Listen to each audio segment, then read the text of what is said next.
Ever get those like little cracks and blisters on your hands? Yeah. You think, oh, it's just dry skin. Right. But what if I told you those pesky symptoms could be something more? Mm. Today, we are going deep into the world of hand eczema. Ooh, It's a exciting. condition that's more common than you think, and it's got a history full of twists and turns. It really does. It's amazing how much our understanding of hand eczema has changed over time. Like, Yeah. we've gone from just blaming everyday things to realizing it's this complex mix of, your genes, your immune system, and even the bacteria on your skin. Yeah, that's so interesting. And we've got a whole stack of medical texts and research summaries Wow. that span decades ready to be unpacked here. That's quite the reading list. It is, and our mission today is to trace how hand eczema went from a vague annoyance to a recognized medical condition. It's a journey with intrigue, for sure. It is, trust me. One thing that I find really interesting is how this journey kind of mirrors the evolution of dermatology as a whole. Oh, that's a good point. From just like basic observations to now this age of really personalized medicine. Wow. Hand eczema has been right there at the forefront. It has. So let's rewind the clock way back to the 1950s. Okay. Imagine a time when doctors were just starting to realize that hand eczema wasn't so random. Certain professions seem to have a lot more hand eczema sufferers. Right. Like, think about housewives who are constantly, scrubbing dishes, Yeah. nurses washing their hands meticulously, or people who work with their hands all day long in trades like metalworking, Yeah. exposed to all sorts of chemicals all the time. Exactly. So it's like all these pieces of a puzzle are starting to come together. They are. And there's this landmark study back in 1952 by Sulzberger and Frick. Yeah. And they really brought this connection between your job and hand eczema into focus. Yeah. And it seems so obvious to us today. Yeah. But back then, this was a huge revelation. It really was. It was a crucial first step in recognizing that hand eczema wasn't just like some internal sensitivity. It was a condition very much linked to your environment and what your job required of you. Exactly. Hmm. And this realization sparked a simple yet logical idea. Yeah. Protect those hands. Yes. So things like emollients, protective ointments, Mm. stuff we kind of take for granted today, they started gaining traction because doctors realized that if you can shield the skin from constant attack, Yes. you can actually make a difference. Exactly. And there's this study from 1955 by Rostenberg and Sulzberger Okay. showing that those really basic measures did in fact help. Yeah. And it's like they were starting to understand that, okay, maybe hand eczema is linked to this breakdown of the skin's natural barrier, like its ability to protect itself. Yeah. And then there's Shelley and Blank in 1957. Oh, yes. They took a more experimental approach. Well, Tell me, they weren't exposing people to harsh chemicals on purpose. they kind of did. Oh, no. I know it wouldn't fly today. But their findings were crucial. They showed that long-term exposure to things like detergents actually stripped away essential oils and proteins from the skin. So it wasn't just speculation anymore. Right. They proved that these irritants were damaging the skin's barrier. They did. And a damaged barrier means a higher chance of hand eczema. Exactly. But the story doesn't end there. Yeah. Rudolph's work from 1959, Yeah. he was one of the first to say, hey, hold on, not all hand eczema is created equal. There are Right. different kinds. He's the one that started separating all those different types. He was. It's like dishydrotic eczema, Right. those deep, itchy blisters, Yes. versus the kind where the skin gets really thick and scaly. Exactly. Yeah. He was a pioneer, recognizing these subtypes, and this paved the way for much more targeted treatments. Wow. And it was a huge step toward what we now call personalized medicine. That's amazing. Yeah. So just in 10 years, we went from hand eczema being this mysterious ailment Right. to having a much clearer picture. Yep. Like certain jobs make it worse. Irritants can damage your skin's defenses, and there are different types that need different approaches. Exactly. Not bad for a decade without Google. Not bad at all. And that's just the beginning. The 1960s brought a revolution in our understanding of hand eczema, Oh, particularly with the introduction of patch testing. patch testing. Yes, That's where they put a bunch of potential allergens on your skin and see what happens. precisely. So does that mean they could finally figure out exactly what was triggering someone's hand eczema? Exactly. And this new ability to pinpoint specific allergens was huge. It opened up a whole new world of possibilities, both in terms of how we diagnose and how we treat hand eczema. Oh. But that is a story for part 2. The 1960s were a turning point. Yeah. Imagine for the first time you could actually prove what was triggering your hand eczema. Right. Like before, it was just kind of like, I don't know, avoid everything. Right, it was all guesswork. But with patch testing, you could actually pinpoint the culprit. Okay, so patch testing was a game changer. But I bet it wasn't perfect right from the start. Oh, you're right about that. Did they test for everything? It was definitely a process of refining the technique. At first, researchers were mainly focused on those common irritants. But then they started noticing that some reactions weren't just irritation, they were allergic reactions. Oh, so like one person might react badly to any soap, but another person only breaks out when they touch something specific. Exactly. And that's where the detective work really began. Okay, I like it. Researchers started digging deeper, trying to figure out what those specific allergens were. So who were some of these hand eczema detectives? Well, in 1964, Goldner and Wells discovered that nickel and chromium were frequent offenders. Nickel and chromium. Yeah, these metals were everywhere in tools jewelry, even in some industrial settings. Wow. That's a little unsettling considering how common those metals are. Absolutely. It highlighted this need to identify and minimize contact with these allergens, particularly in workplaces. Yeah, for sure. So it sounds like early patch testing was promising, It was, but maybe still had some kinks to work out. yeah, like you said, it wasn't perfect. Right. So researchers knew they needed to make it more reliable. So was there like a hand eczema patch testing 2.0? Pretty much. In 1965, Magnuson and Kligman came along. Okay. And they recognized this need for standardization. So they developed specific techniques and scoring systems to make sure everyone was on the same page. Okay, so they basically wrote the rule book for patch testing. Exactly. No more guesswork. I like it. So up to this point, it seems like the focus was mainly on allergies, Yes. but were they still looking at irritants too? You're right, because some jobs are just tough on your hands no matter what you're allergic to. Right. It's like the constant hand washing low. Exactly. And that's where Rutsky's work in 1969 comes in. Okay. His studies looked at the connection between specific jobs and how often people in those jobs got hand eczema. Oh, interesting. So I'm guessing professions that involve a lot of hand washing or exposure to harsh chemicals were at the top of the list? You got it. Hairdressing, metalworking, healthcare. All high up there. Yeah, makes sense. And his work was instrumental in establishing this whole field of occupational dermatology. Occupational dermatology. Yeah, it wasn't just about what you were allergic to. Right. It was about what your job was requiring of your skin. Okay, so basically by the end of the 1960s, they could identify specific allergies. Yes, And they were starting to understand the risks linked to certain jobs. exactly. Like they were building this multi-layered understanding of hand eczema. Precisely. They were starting to see the bigger picture. Wow. And then the 1970s took things even further. Oh, yes. Did they start really focusing on the skin's barrier function? They did. You remember those early hints that the skin's barrier was important? Yeah. Well, in the 1970s, that's where the research really went. Tell me more about this barrier function research. Well, they started by looking at the skin under a microscope, particularly the very outermost layer called the stratum corneum. Okay. Think of it like a brick wall protecting your body. And in people with hand eczema, that wall is kind of crumbly. Yes, exactly, letting things through that shouldn't be there. Right. And in 1973, Wilkinson and Rycroft discovered that people with hand eczema had less of a crucial component in that wall. What is it? Lipids. Lipids. Yes, these fatty molecules that keep our skin moisturized and act as a barrier. Okay. So less lipids means a weaker wall and therefore more vulnerability to those irritants. So it's not just about avoiding those irritants. It's about making sure your skin can actually handle them. Exactly. Right. And then in 1975, Fisher and Maibach took this research even further. Oh, how so? They directly compared healthy skin to hand eczema skin. What did they find? Well, they confirmed that the hand eczema skin was much more permeable, letting things in easily. Yeah. So it was this vicious cycle. Wow. A weakened barrier leads to more penetration, which triggers inflammation, and then that further damages the barrier. Oh, wow. So it's like a domino effect. Exactly, leading to those chronic issues. So this must have been a big deal for how they thought about treatment. It was. Did they start focusing more on repairing the barrier? They did. But it wasn't just about the barrier function. The 1970s also marked the beginning of a deeper understanding of the immune system's role in all of this. Oh, so up until now it was mostly about external factors. Right. But now they're starting to look inward at the body's own defenses. Exactly. Okay. And in 1977, Rothman and Whooper made a key discovery.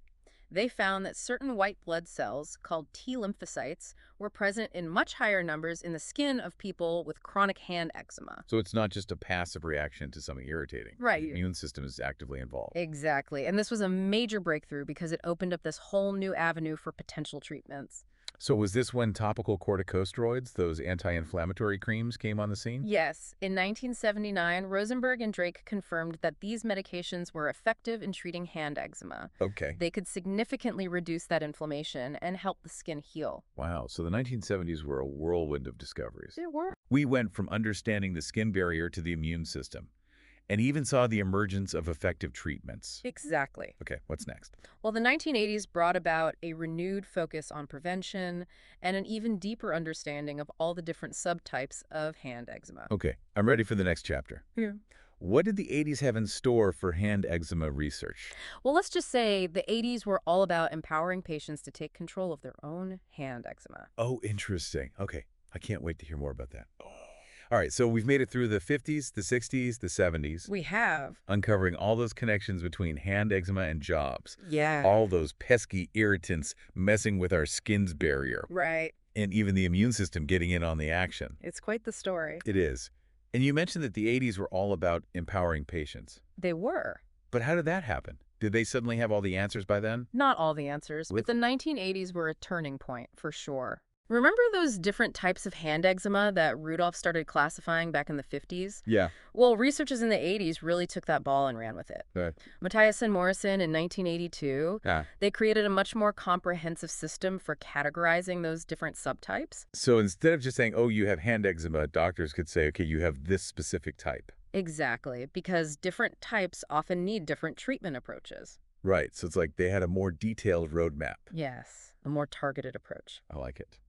So the 80s were about refining the classification system. They were. But wasn't this also the decade where prevention really started to take center stage? Yes, absolutely. I mean, we talked about Rutsky's work showing how certain jobs were hard on your hands. Right. And researchers in the 80s started looking for ways to minimize those risks. Okay, so were there like workplace safety videos, but for hand eczema?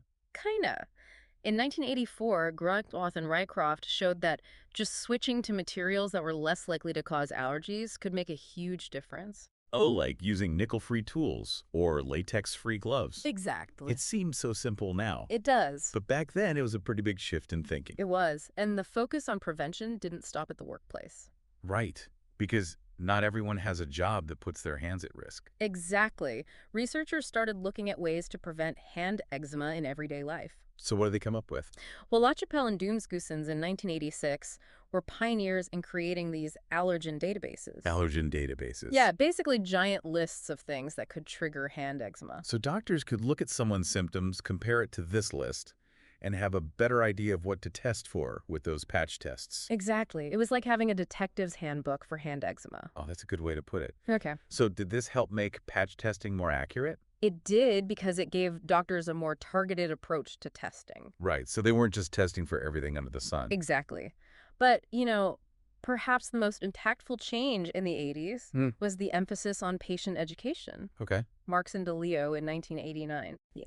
Their work showed that simply teaching people about good hand care practices, Like what? like how to use gloves properly and the importance of using emollients early on, could really reduce those flare-ups. So it wasn't just about the doctors figuring things out. Patients had to be involved too. Exactly. Knowledge is power. Right. So by the end of the 80s, they had a better system for classifying hand eczema. They were starting to focus on prevention. Yes. And they were realizing that patient education was key. Absolutely. They were starting to empower people to take an active role in managing their own hand eczema. Okay, so the 80s were all about taking action. They were. But then the 90s came along and the focus shifted inward It did. to the role of genetics. Right. Remember we talked about atopy, that tendency to develop allergic conditions? Yeah, it's like having an immune system that overreacts to things. Exactly. And Agner and Sarup in 1992 showed that this atopic tendency was linked to a higher risk of developing hand eczema. Okay. But they went a step further. Oh, they actually measured the skin barrier function in people before they even had any signs of hand eczema. So, like, these people's hands look totally normal, Yeah, but they already had a weaker barrier just waiting to be triggered. exactly. And this really highlighted the role of genetics in hand eczema. Wow. But the genetic discoveries didn't stop there. Okay. In 1994, Cronin and Wilkinson made a groundbreaking connection between variations in a gene called filigrin and how severe someone's hand eczema was. Filigrin. Yes. Isn't that a protein that's important for the skin's barrier? You're right. Filigrin is crucial for a healthy, strong barrier. Okay. And people with certain variations in this gene basically start off with a weaker barrier. Oh, so they're more susceptible to hand eczema. Exactly. And they're also more likely to have more severe cases. Wow, so now we're talking about the very blueprint of our skin We are. and how these tiny variations in our genes can have a big impact on our health.